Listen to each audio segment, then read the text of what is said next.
I never thought I'd see my brother again after we buried him.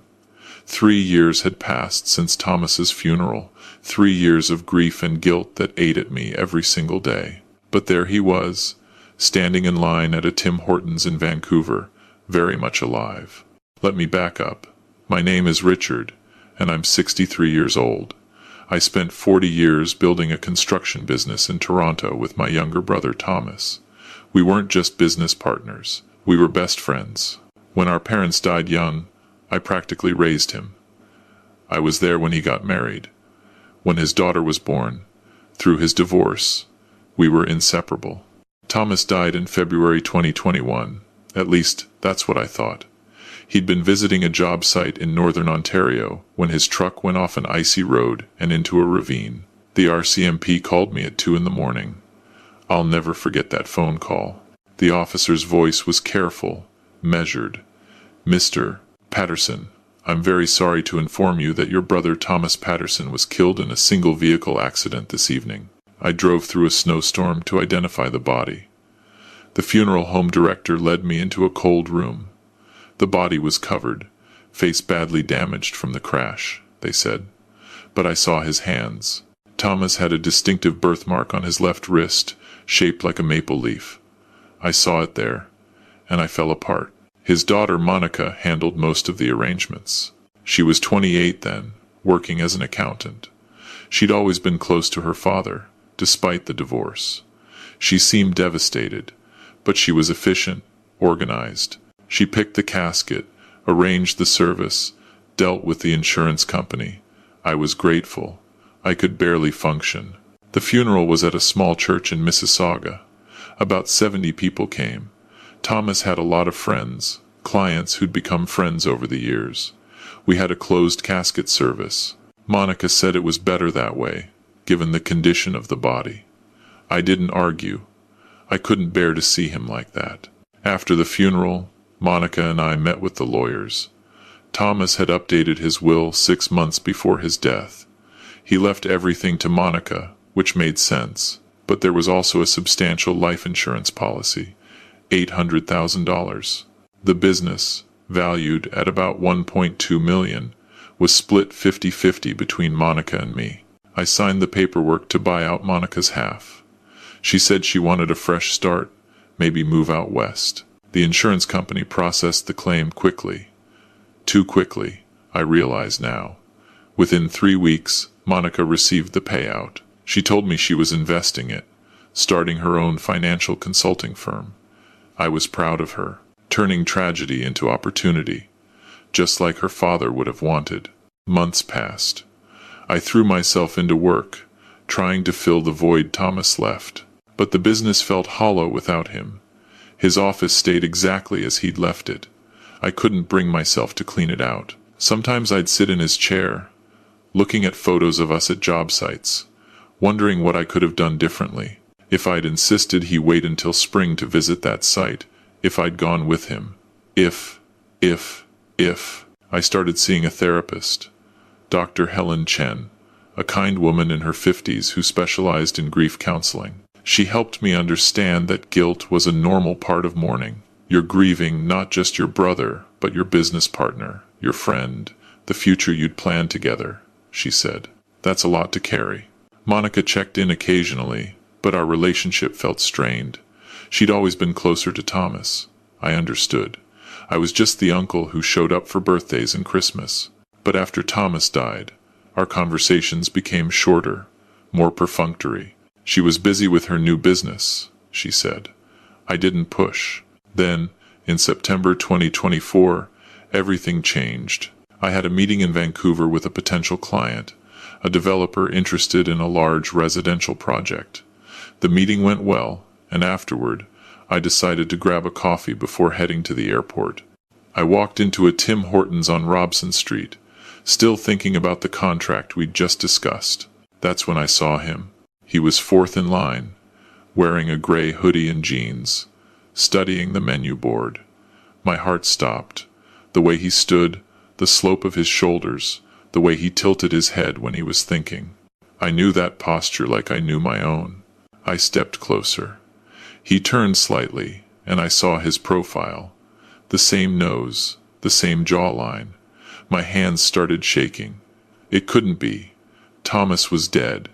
I'd identified his body. I'd watched them lower his casket into frozen ground. But there was one way to be sure. I moved through the line, positioning myself to see his left wrist. He was holding his phone, scrolling through something.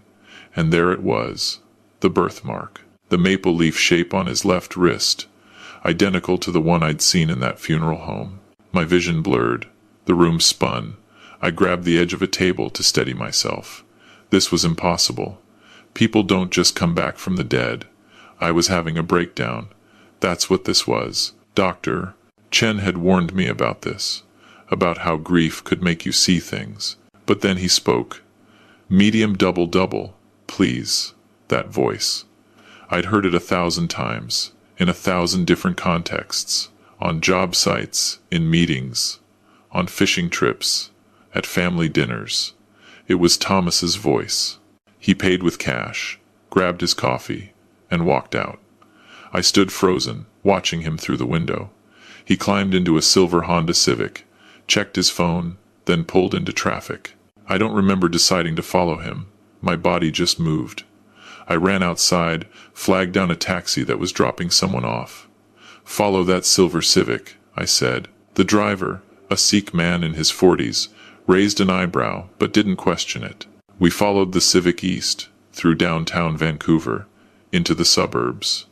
My mind was racing. If that was Thomas, then who had I buried? If he was alive, why had he let us all think he was dead? Where had he been for 3 years? The Civic pulled into the driveway of a small bungalow in Burnaby. Thomas got out, grabbed a bag of groceries from the trunk, and walked to the front door. A woman opened it. She was in her 30s, blonde, pretty. She kissed him, not a friendly peck, but a real kiss, the kind between people who are together. Then a little boy ran out, maybe 5 years old. Thomas scooped him up, spun him around, both of them laughing. The woman ushered them inside, and the door closed. I sat in that taxi, staring at the house, my entire reality crumbling. The driver cleared his throat. You okay, buddy? Can you wait here? I asked. I'll pay whatever it takes. He nodded. I spent 2 hours sitting in that taxi, watching the house, trying to make sense of what I'd seen. Lights came on inside. Through the windows, I could see them moving around.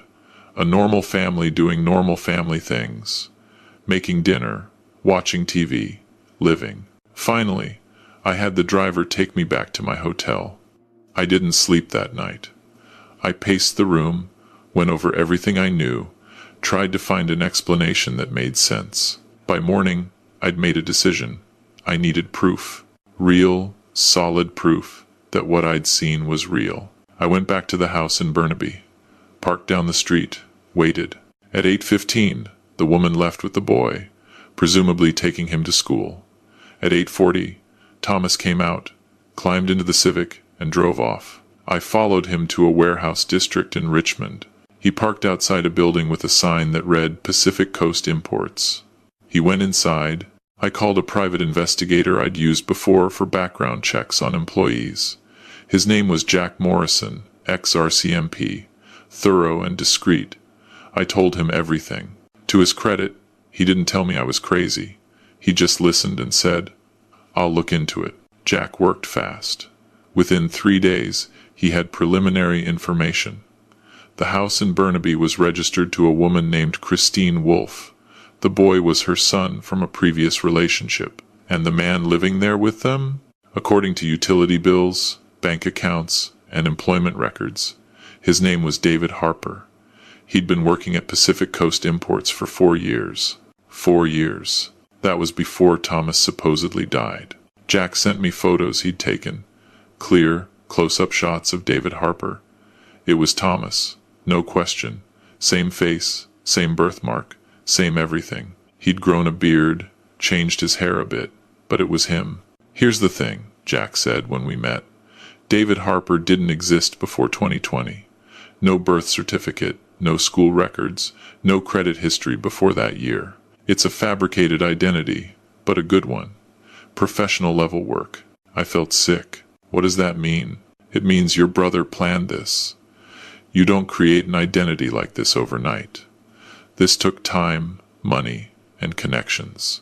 I thought about Monica, about how she'd handled everything after Thomas's death, how she'd been so composed, so efficient, how quickly the insurance paid out, how she'd wanted to buy her out of the business right away. I need you to dig into my niece, I said. Monica Patterson. Everything. Her finances, her communications, all of it. Jack hesitated. Richard, if she was involved in insurance fraud, we're talking serious criminal activity. Are you sure you want to go there? I buried my brother. I grieved for 3 years. If she helped him fake his death, if she helped him steal that money, then yes, I want to know. The investigation took 2 weeks. What Jack found broke my heart completely. Monica and Thomas had started planning this in 2019. Monica had accumulated significant gambling debts, nearly $200,000 owed to some very dangerous people. Thomas had his own problems. He'd made some bad investments, lost a lot of money he'd hidden from everyone, including me. Together, they'd hatched a plan. Thomas would fake his death. Monica would collect the insurance. They'd split it. Thomas would start a new life out west with Christine, a woman he'd been having an affair with for over a year. Monica would pay off her debts and start fresh. The body I'd identified wasn't Thomas. It was a John Doe from the provincial morgue, someone who died without family. Thomas had paid off a funeral home director, a man named Leonard Briggs, to make the switch. The birthmark on the wrist?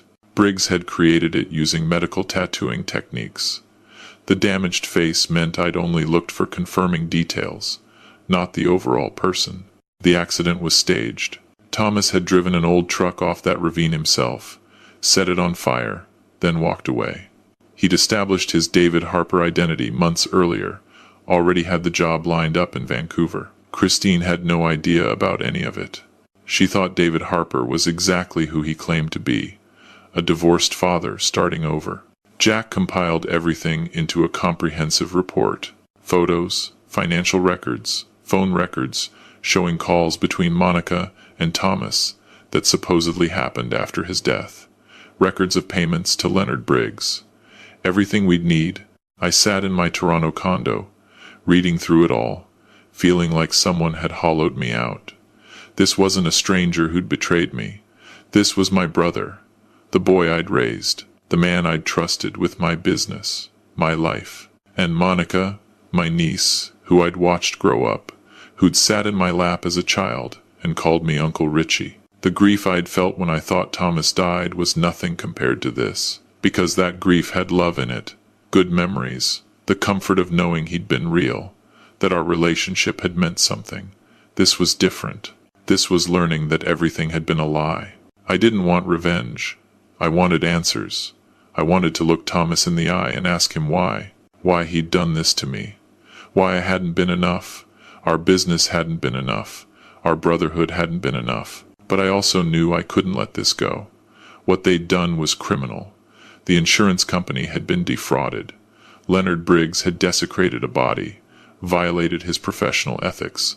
And beyond the legal issues, there was Christine and her son, living with a man who didn't exist, built on lies. I called the Toronto Police Service Fraud Division. I met with Detective Sarah O'Brien, a sharp woman in her early 40s.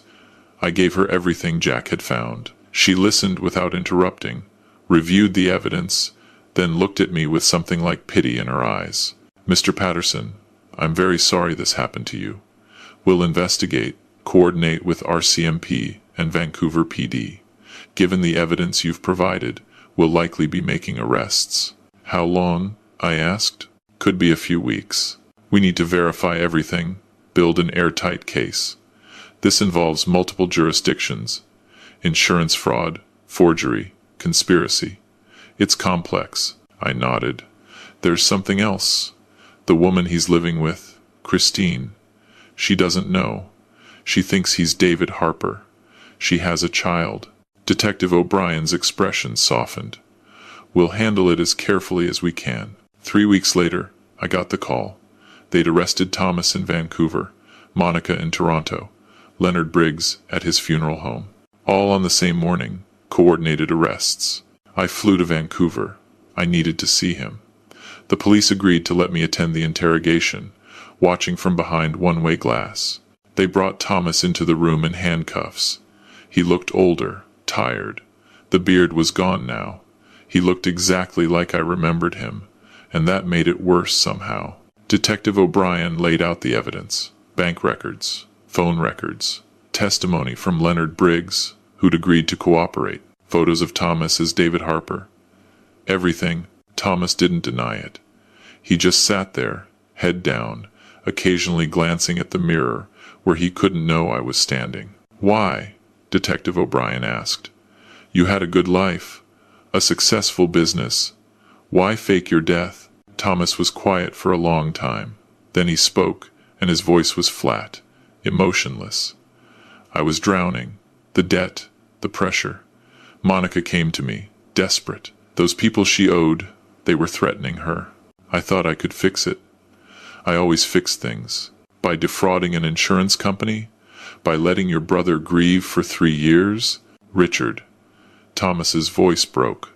"Richard was better off without me. The business was struggling because of my bad decisions. I'd made investments I couldn't tell him about, lost money that should have gone to payroll. I thought if I died, the insurance would save the business, Monica would be safe, and I could start over. I stood behind that glass, listening to him justify it, and I realized something. The brother I'd loved, the man I'd thought I knew, maybe he'd never existed either. Maybe he'd always been this person, someone who could rationalize betrayal as kindness. The trial took 8 months. Thomas pleaded guilty to insurance fraud, conspiracy to commit fraud, and falsifying death records. Monica pleaded guilty to similar charges. Leonard Briggs had already taken a plea deal. During the sentencing hearing, I was allowed to give a victim impact statement. I'd prepared something long, detailed, explaining everything they'd taken from me. But when I stood up and saw Thomas sitting there, saw Monica crying beside her lawyer, I couldn't do it. "I loved you both," I said. "That's all I have to say. I loved you, and you knew that, and you did this anyway." Thomas got 7 years in federal prison. Monica got 5. Briggs got 3. The insurance company recovered most of the money from Monica's accounts. Christine Wolfe filed for divorce from David Harper, who didn't legally exist. She took her son and moved back to Ontario to be near her family. I heard she was in therapy. I sold the business. I couldn't walk into that office every day, couldn't look at Thomas's empty desk. A competitor bought it for a fair price. I took the money and retired early. These days, I live quietly. I bought a small house in Niagara-on-the-Lake, something I'd always wanted but never had time for when I was working. I volunteer at a community center, teaching woodworking to kids. I still see Dr. Chen, though now we talk less about grief and more about acceptance. Monica wrote me letters from prison, 3 of them, over the first year. I haven't opened them. I don't know if I ever will. Thomas hasn't written. I don't expect him to. Sometimes I think about Christine's son, that little boy who lost the man he thought was his father. I think about how Thomas played catch with him in the backyard, how he carried him on his shoulders, how the kid loved him. And I wonder if any of it was real, if Thomas loved that boy, or if it was just another role he was playing. The hardest part isn't the anger. Anger would be easier. The hardest part is the questions. I go over every conversation Thomas and I ever had, looking for signs I missed. Was he lying when he said he was proud of our business? When he thanked me for being there for him after his divorce? When he called me his best friend? I'll never know. And maybe that's the real theft. Not the money, not the business, not even the 3 years of grief. It's the uncertainty, the inability to trust my own memories, my own judgment. If I couldn't see through Thomas, someone I'd known for 60 years, how can I trust myself to see through anyone? But I'm learning to live with it. Dr. Chen says that's all we can do sometimes. Not move on, not forgive, just learn to carry it. I'm 66 now. Thomas gets out when he's 65, Monica when she's 38. I don't plan to be there when they're released. I don't plan to see them again. They made their choices. They chose money over family, lies over truth. I can't fix that. I learned, finally, that I can't fix everything. What I can do is this. I can tell this story. I can warn people that betrayal doesn't always come from strangers. Sometimes it comes from the people you trust most, the people you'd die for. And when it does, when someone you love proves they were never who you thought they were, you have two choices. You can let it destroy you, or you can accept that you did nothing wrong. You loved honestly. You trusted completely. That's not weakness. That's not foolishness. That's being human. They're the ones who have to live with what they did. They're the ones who'll wake up every day knowing they destroyed something real for something temporary. The money's gone now. The fresh start didn't happen. They're in prison, and when they get out, they'll still be the people who faked a death, who lied to everyone who loved them. But I'm still me. I'm still the person who loved his brother enough to grieve for 3 years. I'm still the person who would have helped Monica if she'd just asked. I'm still the person who believes family means something. And maybe that's enough. Maybe that has to be enough. I'm sitting on my porch as I finish this, looking out at the lake. It's late September, and the leaves are turning.